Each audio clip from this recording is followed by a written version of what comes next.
잘 삽시다.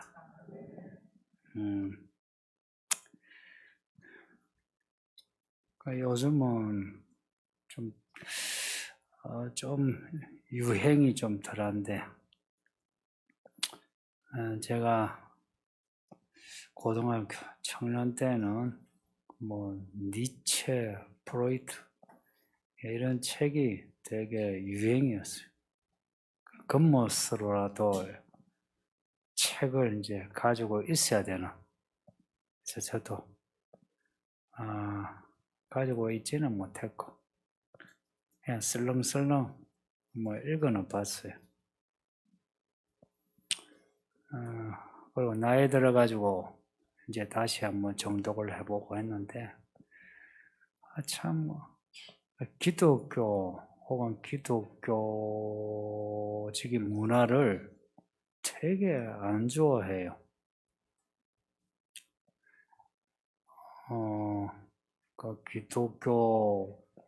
기독교인을 거짓말쟁이 혹은 비겁한 사람으로 묘사해요. 어디서나 그런 뉘앙스를 풍겨요. 어느 책에서나.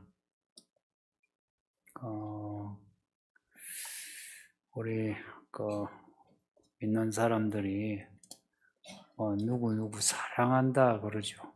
근데 그게 진짜 사랑하는 게 아니고 그 사람 대적하려니까 힘도 없고 정신도 시끄러우니까 사랑한다 하고, 또 힘이 없으니까 얻어 터지면서 내가 참는다 하고, 혹은 용서한다. 용서할 마음도 없으면서 어쩌지 못하니까 용서한다 하고 관용한다 하고. 우리 기독교인이 그렇게 비겁하고 거짓말 잘하더라. 이제 그렇게 말했어요. 한두 군데서 그렇게 말한 게 아니고, 그러니까 약할 때는 그 약함을 감추기 위해서 하여튼 성경에 있는 그 말들을 인용하고, 강할 때는 자신의 그 악함을 감추기 위해서 성경에 있는 말 인용하고. 그러니까 성경을 코에 걸면 코걸이, 귀에 걸면 귀걸이로. 니체가 이렇게 우리를 조롱한 말이 틀린 것 같습니까? 틀렸다고 말하고는 싶은데 완전히 틀리지 않은 걸 아실 겁니다. 니체 때나 지금이나 100년 이상 흘렀는데 우리 기독교인이 비겁하기도 하고 거짓말도 잘하고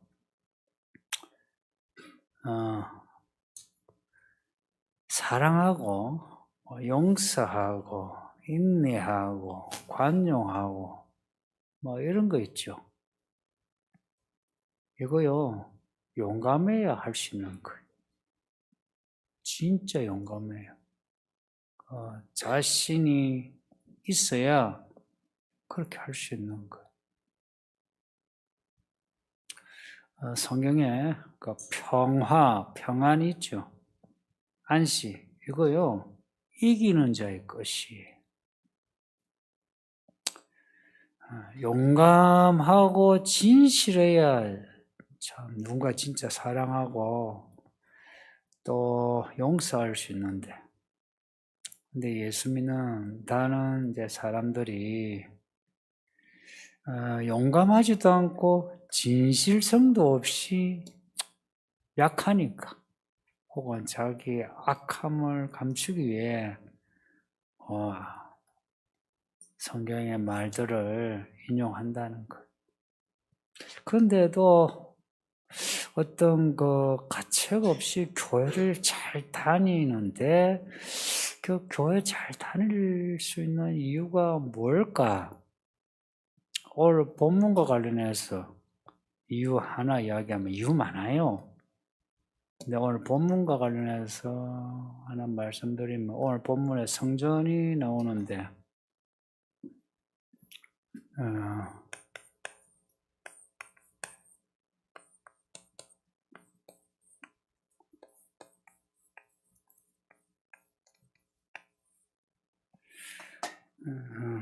성전주의예요. 구약은 이스라엘이 성전을 딱 가지고 있다. 이게 선민의식이에요. 근데 그 성전에서 제사한다. 우리는 다 가졌다. 믿음은 믿음이긴 한데, 근데 그 성전에서 하시는 말씀은 말씀대로 살아라 이거거든요. 근데 그건 없고 성전 가졌지, 성전 예배하지, 이제 다 했어 이거예요. 그러니까 이제 교회로 이제 적용하면 나 교회 다녀, 나 집사야, 장로야, 목사야. 근데 성전 안에서의 경건하게 경배하는 교회 안에서 예배 얼마나 경건하게 앉아서 잘 들어요, 그죠? 근데 요 모습 또 끝나고 다 인사해주시오. 이 모습 이게 이제 교회 밖에 가정에서나 아니면 직장에 같으냐? 그렇지 않다 이야기. 그러니까 이 문제는 니체만 아니라 제가 마르크스 책도 읽은 적이 있어요. 그래요. 마르크스가 실천에 대해서 많이 강조했어요. 근데 하나 기독교에 대해 지적한 게 아이고 예주쟁이들은 말만 빤지라고 실천이 없더라 이 이야기였어요. 마르크스의 실천에 관한 글입니다. 이게.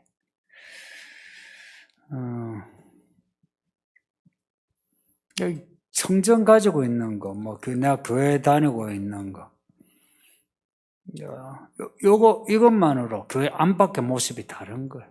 여러분은 어떠신가요? 교회가 성전인가요? 성전이에요. 디모데서의 3장 15절에 교회가 하나님의 집이 진리의 기둥과 터라. 그러니까 구약의 성전보다 더 확실한 성전이에요, 교회가. 예배당이 성전인가요? 아니죠. 예배당은 그냥 예배하는 장소예요. 근데 교회는 성전이에요. 근데 교회가 뭐고 하면 예배하는 우리가 교회예요. 우리가 성전이다 이야기. 성전은 어떤 곳인지 아시죠? 하나님이 계신 곳이. 구약의 성전에 하나님 어떻게 계셨나? 법궤 안에 모세의 돌판 말씀으로 계셨어요. 똑같이 교회도 그래요. 우리 안에 말씀이 있으므로 우리가 성전이 되는 겁니다. 말씀을 믿죠? 믿는 순간 이건 신비예요. 논리적으로 설명 안 돼요. 말씀을 믿는 순간 하나님이 영으로 우리 안에 들어오세요. 그래서 요한복음에는 말씀이 영이다 그래요. 그 말씀을 믿기만 했는데 하나님이 우리 속에 들어오신 거예요. 신기하죠? 이 하나님이시니까 하실 수 있는 일입니다. 우리가 말씀을 믿기만 했는데 하나님은 우리의 몸을, 우리의 정신을 하나님의 끝으로 구별을 딱 하셨다. 그러니까 여기 앉아있는 우리들 믿음이 뭐 날라리 같다, 어찌하다, 그래도 난 말씀을 믿어요 하죠. 그러면 하나님이 여러분 속에 거하십니다. 그냥 단지 있다 하는 정적인 거 아니고 살고 계신다. 살림을 차리신다. 여러분 속에 살림을 차리고 이제 여러분의 인생을 하나님의 인생으로 만들어 가십니다. 제가 젊었을 때 좀 뭐 지금도 젊지만은 더 젊었을 때 처음 신학하기 전에 제 믿음의 전환점이 된 게 성경 읽기를 하면서였고, 그 성경 읽기를 하는데 그리스도가 내 안에 계신다는 거, 또 내 안에 그리스도 안에 또 내가 있다는 거, 그리고 내 안에 계신 그리스도가 내 안에서 그 분량이라는 말도 좀 신비한데, 약간 그리스도가 내 안에서 자란다. 뭐 그리스도가 나를 차지하는 분량이 커진다. 이 말이 저를 빵 뚫리게 했어요. 그 은혜였던 거. 자, 은혜였어요. 빵 뚫리면서 이 생각이, 그럼 나는 어떻게 살아야 하나? 바울이 고백한 말, 그 말이 그냥 정말 비수처럼 막 꽂혔는데, 그리스도를 얻기 위하여, 그리스도를 얻자. 사실 이게 쉬운 말이 아닌데, 그리스도를 얻자. 제가 그래서 신학한 겁니다. 그리스도를 얻으려면 어찌해야 되노 할 때 하나님이 하라고 하는 걸 해야 한다. 신학하기 싫었는데, 목사하기 싫었는데 하라고 하시는 거예요. 전방위로 그렇게 막 몰아가시는데 싫어가지고 돈 벌어가지고 출세해가지고 내가 떵떵거리는데 내 받은 괄시가 있는데 내가 이거 이런 생각을 했는데 목사라니까 첫째 가난이 싫고, 그리고 뭐 빌빌거리는 것이 싫고, 제가 겉만 보면 다 빌빌거리는 거 아닙니까 사실은? 이거 저한테 안 맞아. 근데 그리스도를 얻는 게 이게 제 인생에 막 그냥 과제가 되고 뭐 내 기업이 된 거라. 저만 알고 여러분도 그래요. 여러분 속에 하나님이 계십니다. 지금 이제 딴 생각하고 뭐 저런 분도 계실지 모르겠는데 그분 안에도 계세요. 살고 계세요. 이 겨자씨만한 믿음을 가졌는데 그 크신 하나님이 좀에나 우리 속에 들어와 계시는 그걸 뭐라 하냐, 사랑이에요. 안 떠나. 계시면서 계속 말씀하셨어요. 말씀을 듣죠? 혹시 여러분 중에 이 설교를 듣고 일상을 살아가는데 한 번씩 제 목소리가 들릴 때가 있지 않던가요? 그 목소리가 제 목소리가 아니고 하나님 말씀입니다. 늘 안에서요 말씀을 해요. 그러니까 제 목소리를 들었으니까 제 목소리가 들리는 것처럼 알고 보면 하나님이 말씀하시는 거라. 성전 지성소 안에 법궤가 있고 그 속에서 대제사장이 하나님을 만나 말씀을 들음으로 성전이 되는 것처럼 내가 오늘 이 자리에 앉아가 말씀을 듣죠? 바로 성전이 되는 겁니다. 지성소가 어디 있노? 여기에 있습니다. 지성소였다.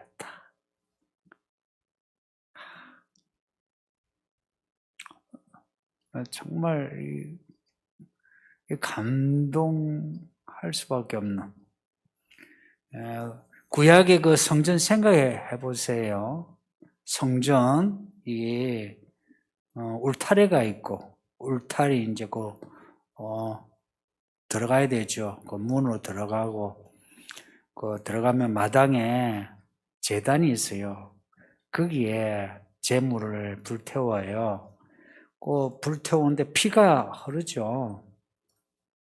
짐승 잡으면 피가 흐르잖아요. 그 피를 담아가지고, 이제, 성소 안에 들어가요. 룸이요, 룸. 첫 번째 룸이에요. 성소에 들어가면, 촛대가 있고, 떡상이 있고, 또, 중간에는 분향단이 있어요. 그리고 그 분향단 너머 커튼 딱 걷으면은 지성소가 있어요. 그러니까 피를 가지고 분향단에 피를 바르고 지성소에 피를 또 뿌려요. 이 과정을 생각해 보세요. 이 과정을. 우리가 하나님의 성전이 되기까지 이 과정을 겪은 거예요. 예수님의 그 죽으심으로 성소에 들어갈 수 있는 것. 예수님의 그 말씀의 조명으로, 예수님의 말씀의 그 떡으로, 예수님의 그 기도로 우리가 지성소에 들어가는 거예요. 지성소에서도 하나님을 만나는데 또 예수님의 피로 말씀을 듣는 거예요. 그러니까 이 법궤가 피의 법궤라. 앞에 그 19장에 예수님이 옷을 입었는데 무슨 옷? 피 묻은 옷. 그러니까 이 성전은 피 비린내가 진동합니다. 그러니까 우리가 성전이다 이러죠. 우리가 하나님의 성전이라면, 진짜 성전인 사람은 예수님의 피 비린내가 납니다. 저 사람은 예수쟁이. 그 십자가의 피 냄새가 난다 이야기입니다. 그 피 냄새가 뭔지 아니까 그 사람이 말씀으로 말하고 말씀으로 사는 거예요. 이 말씀이 피의 말씀입니다. 우리 속에 말씀이 계시는데 그 말씀이 계속 말씀하시는 거 우리 속에서, 그리고는 우리로 알고 말씀의 내용으로 살도록 하시는 거예요. 그러니까 우리는 그 말씀을 들어야 해요. 좀 버거워도 들어야 해요. 그 말씀을 들어야 하고 그 말씀을 순종해야 돼요. 그리고 그 말씀으로 순종하는 데 있어서 겪어야 할 일들을 다 겪어야 해요. 이스라엘 백성이 광야 생활을 어떻게 했는지 아시죠? 이 성막을 중심으로 거주했어요. 가다가 멈추죠? 그러면 이 성전이에요. 성막이에요. 그러면은 이렇게 세 지파들이 동서남북으로 살아요. 그리고 이 성전의 지성소에 구름 기둥이 확 있는데 그 구름 기둥이 있다가 움직이면 모든 지파가 전부 비상 구름이 움직여. 그냥 이삿짐 싸고 다 옮겨야 돼요. 여기서 며칠이고 몇 달이고 거주하면은, 아이고, 살만하네. 있고 싶다. 그런 데가 있죠. 그거 없어요. 구름기둥이 옮기면 그냥 다 따라가야 되는 거라. 따라가는데 물도 없죠. 추위도 있죠. 더위도 있죠. 이방인의 공격도 있죠. 이거요. 다 겪어야 하는 거예요. 그 길을 이스라엘이 모세가 결정하는 게 아니고 구름 기둥으로 지시하여, 구름 기둥이 손가락이에요. 손가락. 하나님의 손가락. 지시하는 곳으로 가야 되는 거예요. 우리가 믿음으로 산다 할 때는요, 이 말씀을 따라 사는 것이고, 말씀으로 따라 살면서 겪어야 할 일들을 겪어야만 합니다. 말씀으로 산다는 거는 말씀으로 말미암아 겪어야 할 일들을 겪는 것이다. 그래서 앞에 13장에 사로잡힐 자 사로잡히고 죽을 자 죽는다. 그런 거예요. 뭐 그 정도 뭐 격한 경험은 아니라도 일상의 소소한 불편, 불리함 이런 것도 말씀을 따라 살아감으로 겪어야 하는데 니체나 마르코스 같은 이런 사람이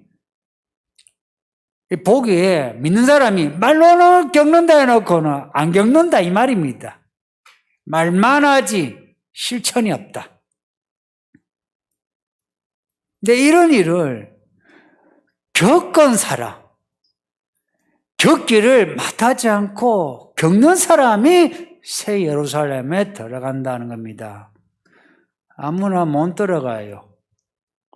내가 교회 건축하는데 돈을 얼마나 냈고, 이 강대상은 누가 했는데 내가 했고, 의자 누가 했는데 내가 했고, 아무 소용없습니다. 저 같으면 목사하고 개척을 하고 아무 소용없습니다. 그냥 말씀이. 이 말씀을 따라가는데 겪어야 넣냐 하는 거예요. 그 겪는 그게 행위입니다. 우리가 진짜 성전이라면 이 성전의 핵심은 하나님이잖아요. 말씀이잖아요. 그러면 내 몸 안에 있죠, 하나님이. 그러면 그 말씀이 인도하면 내 몸으로 겪는 거죠, 그죠? 그죠? 내 몸이 안 따르면서 내가 잘 믿는다, 나 마음은 그렇지 않다 말할 수 있습니까? 누군가 연애하고 결혼해놓고는 하고 자식을 낳아놓고는 내가 당신을 사랑한다. 내가 몸은 내가 아니지만 돈은 내가 안 쓰지만 당신 사랑한다.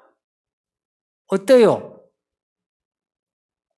자식한테 내가 내 자식이니까 네 사랑하지. 그런데 아이하고 놀아주지도 않고 아이의 요구 들어주지도 않는 부모가 그게 정상입니까? 내가 성전이면 내가 내 몸과 내 안에 있는 내면의 정신, 의식, 생각, 감정, 의지, 이 모든 것이 함께 말씀을 따라가야지, 그죠? 성전이 가는 곳, 움직일 때도 성전이 앞서가요. 그 성전, 이 성막을 따라가는 거예요. 법계 따라가는 겁니다. 정확하게 말하면. 다른 거는 다 이렇게 접어서 정리를 해요. 근데 법궤는 딱 그대로예요. 덮개를 덮어요. 그 법궤 말씀만 따라가는 거예요. 우리가 진짜 하나님의 사람 성전이라면 그렇게 해야 되지 않느냐. 그렇게 할 때에 하나님은 하나님의 영광을 하나님이 알아서 드러내십니다. 우리가 말씀을 따라가면 하나님이 알아서 영광을 드러내신다 이 말이에요. 태초에 하나님이 천지를 창조하시니라.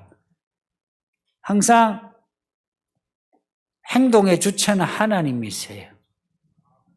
그런 사람 하나님이 생명책에 기록하신다.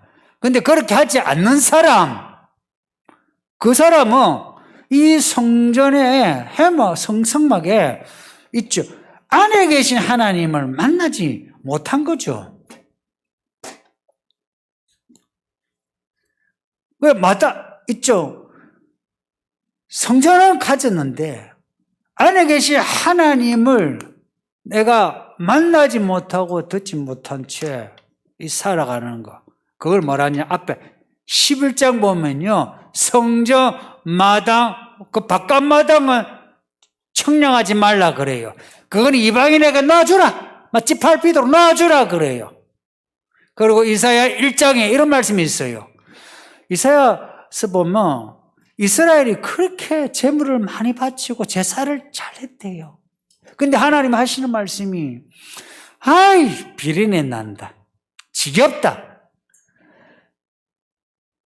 이 이스라엘이 성전 마당만 밟고 간다 그래요. 우리가 성전인데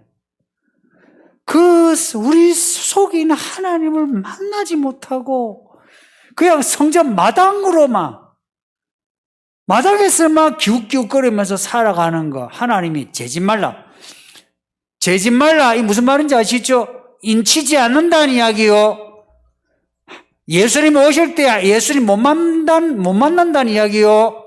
신보자 심판 때에 지옥에 떨어진다는 이야기요. 새 예루살렘에 못 들어간다 이야기입니다. 성경은 이런 거예요. 나 만나러 왔느냐? 들어와. 가까이 와. 이런 겁니다. 가까이 와 하는 겁니다. 성경의 언어는요. 가다 오다가 같은 말이에요. 와. 우리 입장에서는 하나님께 가는 거예요. 하나님은 오라 하는 거예요. 그 단어가 같은 거예요. 하나님은 항상 우리 보고 오라 해요. 오는데 마당에서 성소에서 지성소로 이 과정이 있어요. 그 과정을 겪어야만 만날 수 있어요. 그 교회 다니는 지 좀 됐는데도 하나님이 계신지 모르겠다 하는 분. 한번 나는 여러분이 한 번이나 진지하게 말씀으로 한번 살아보세요. 내가 단언컨대 하나님이 살아계신지 모르겠다 하는 분, 내 특징 이야기할게요. 결코 한 번도 말씀으로 산 적이 없어요. 말씀으로 살려고 했죠? 근데 좀 불리하면 말씀을 팽개치고 내 하고 싶은 대로 해요. 제가 경험하건대요. 내가 말씀으로 살고자 해서 어떤 언덕을 만나 언덕을 올라가고 또 내리막길로 쑥 내려가 보고 이 과정을 겪은 사람은 하나님이 얼마나 크시고 아름다운지 알 수밖에 없습니다. 그리고 이 말씀이 내 인생의 생명이다. 딴 게 아니고 내 인생의 생명이다. 알 수밖에 없어요. 그리고 이 말씀이 전적으로 예수님이 십자가 피 흘려 죽으신 그 피와 물이 묻은 예수님의 피 묻은 말씀이다. 이게 무슨 말이냐면 내가 이 은혜 누리는 거는 전부 예수님이 날 위해 죽으셨기에 내가 이 은혜를 받는 거다. 아까 차를 사가지고 감사해서 찬양한다 했죠. 어떤 분은 좀 위화감도 있을 수 있죠. 그런데 찬양을 하는 사람은 예수님이 주셨다 이거예요. 어떻게 주셨는지 아세요? 예수님이 날 위해 죽으심으로 주신 거라. 이거 모든 은혜에 예수님의 그 피가 묻어 있다. 그 피를 내가 아유 비린내, 아이고 더러워 하지 않고 그 피를 보석 같은 보혈로 여기고 귀하고 귀하다. 예수의 피밖에 없네. 예수의 피밖에 없네. 이러면 하나님이요. 그런 게 있죠. 하나님이 하신 일을 우리가 인정하고 감사합니다 하면 하나님의 이름이 높아지는 거예요. 하나님이 하신 일을 모르면서 하나님 찬양합니다 할렐루야 하는 것은 종교성이에요. 하나님이 하신 일 중에 가장 큰 일이 뭐냐? 하나님의 아들이 죽으신 일이라, 우리를 위하여.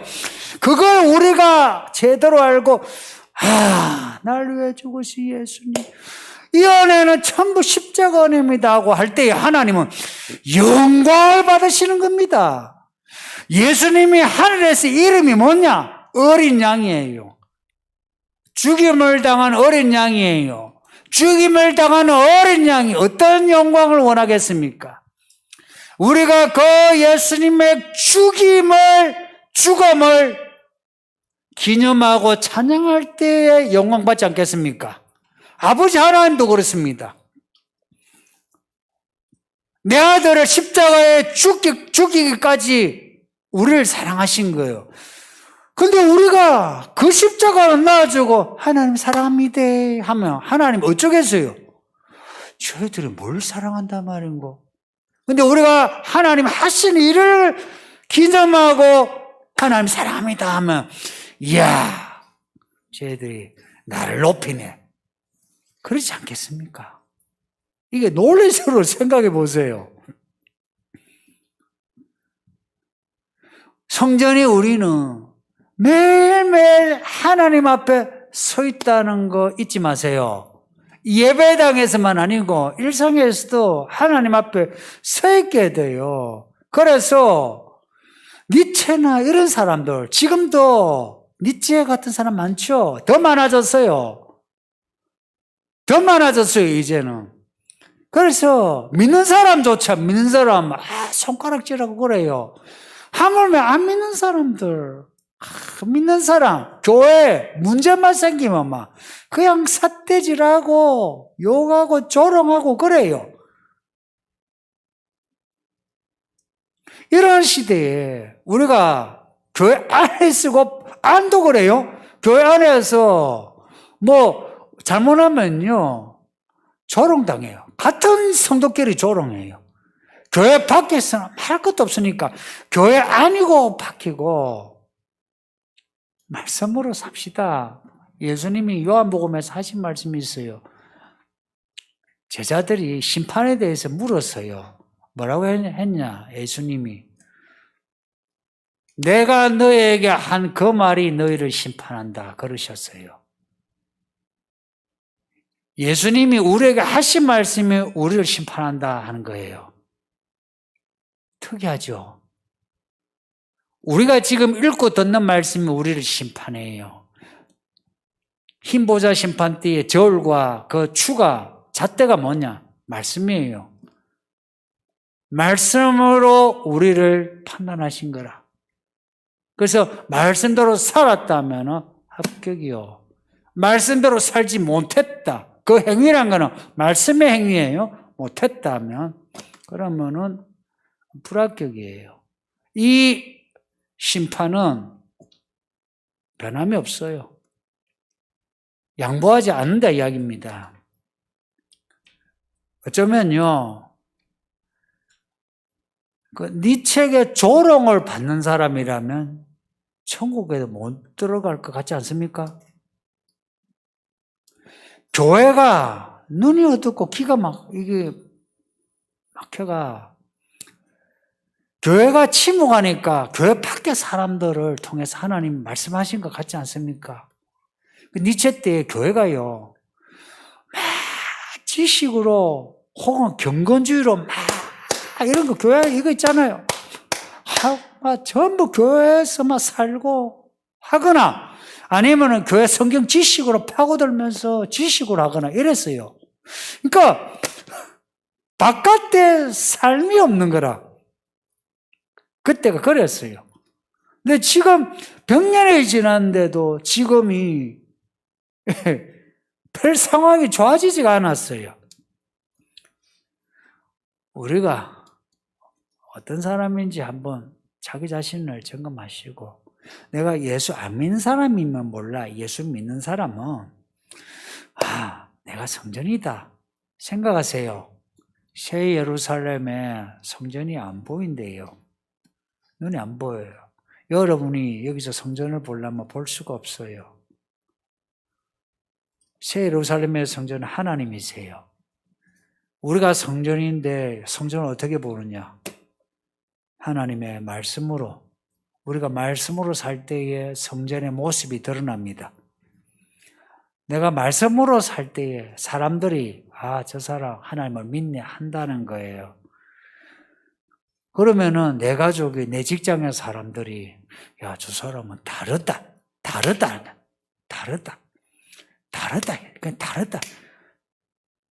그럼 나도 저 사람처럼 되고 싶다. 그렇게 해서 사람을 얻는 겁니다. 벌써 2022년입니다. 여러분 나이도 벌써 이제 나이가 되셨고, 성경의 믿음은 이래요.